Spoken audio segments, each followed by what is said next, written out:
साथियों, हमारा पहला प्रश्न दिया हुआ है अनुपात से।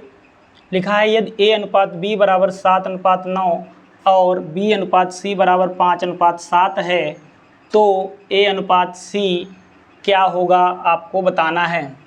देखिए इस तरीके के प्रश्न को कैसे हल करेंगे।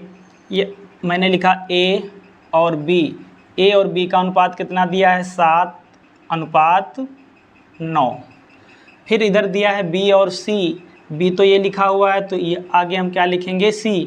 b के नीचे मान लिखेंगे, b का मान कितना है 5, तो ये लिख लिया मैंने 5, और c का मान कितना है 7, 5:7। ठीक है। अब ऐसे में हम क्या करेंगे, ये 5 ये लिखा हुआ है तो इसके आगे ये खाली स्थान है तो खाली स्थान पर मैंने 5 लिख लिया, और ये क्या है यहाँ पर c का खाली स्थान है तो मैंने यहाँ पर कितना लिख लिया 9 लिख लिया।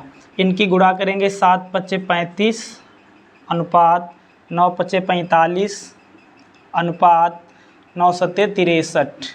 ठीक है, ये आया अनुपात। हमसे पूछा a अनुपात c कितना होगा। a का मान कितना है 35 अनुपात c का मान कितना है 63। अब इसे काटेंगे, 7×5 = 35 और 7×9 = 63, तो मान आएगा 5:9। ऐसा कहाँ लिखा हुआ है, ऑप्शन नंबर ए में। लेकिन एक बात साथियों ध्यान रहे, यहाँ पर मैंने जो लिखा है 35:63, ये अनुपात क्यों नहीं हुआ, इसको आपको समझना है। अनुपात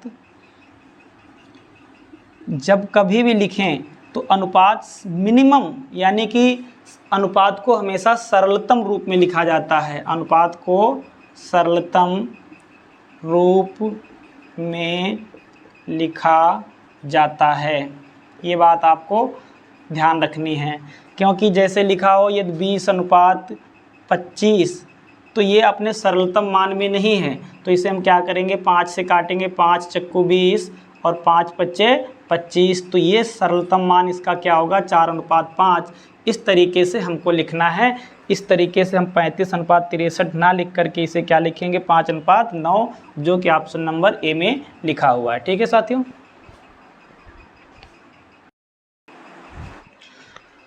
हमारा दूसरा प्रश्न है यदि x बराबर 1/3y और y बराबर 1/2z, तब x अनुपात y अनुपात z किसके बराबर होगा। आपके ऑप्शन है 3:2:1, 1:2:6, 1:3:6, 2:4:6।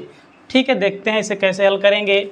लिखा हुआ है x बराबर 1/3y, y इधर गुणे में है, इधर कहाँ आएगा बटे में, तो x/y बराबर ये मान आएगा 1/3।